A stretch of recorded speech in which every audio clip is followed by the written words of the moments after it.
Hello, I'm John Green. This is Crash Course World History, and today we're going to talk about the Scientific Revolution. Now, you may have heard of other revolutions, such as the American Revolution or the French Revolution, or George Orwell's Animal Rebellion. Actually. What was that, Stan? Oh, that was the Russian Revolution. Oh. So as it seems, all revolutions include war, unless you are, wait for it, the Mongols. No, the Mongols had war too. Oh yeah, that's right. This time, science was the exception.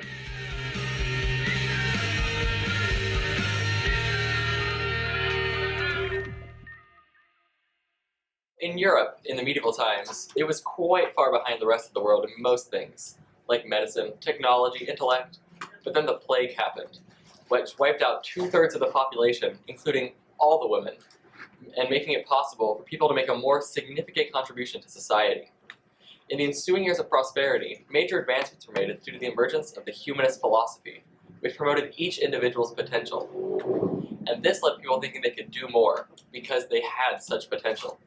So some really smart people, like Leonardo da Vinci, for example, he decided he wanted to be famous. So he made a lot of paintings, sculptures, architectural designs, stuff like that. Mr. Kun, you can't just decide to be famous. Oh, me from the past, you'll see. It'll work out just fine.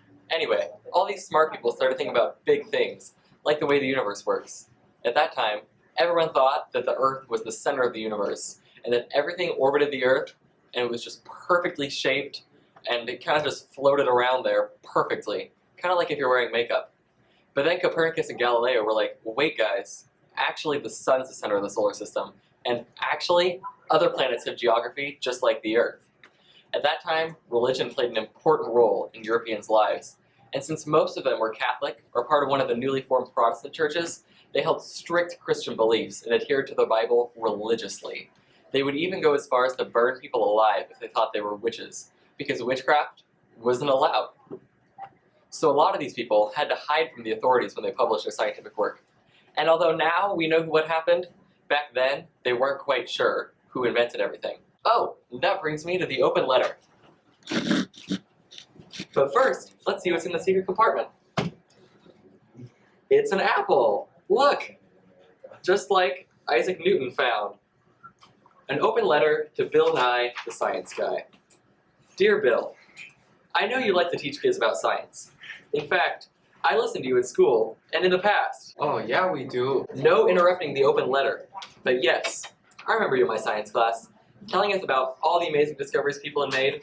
In fact, I thought you were telling us about your own inventions. Look at that, a Muggle Gilderoy Lockhart, taking advantage of children when you could be telling them that Isaac Newton discovered gravity with an apple during the Scientific Revolution. But no, you decided that you wanted us to think you discovered gravity and Copernicus' heliocentric solar system. So I hope you apologize to all those unsuspecting scientists you plagiarized from. Good thing there's no Turnitin.com for your TV show. Best wishes, John Green. High school homework crises aside, the work of many thinkers during the Scientific Revolution paved the way for the modern age, showing people that it was okay to contradict some of the beliefs of common religion. After the Scientific Revolution, as more people became wiser, a new time became known as the Enlightenment. Some of the most prominent Enlightenment thinkers included John Locke, Voltaire, Jean-Jacques Rousseau, and Montesquieu, of whom we will discuss next week, or in 20 minutes, whichever you prefer.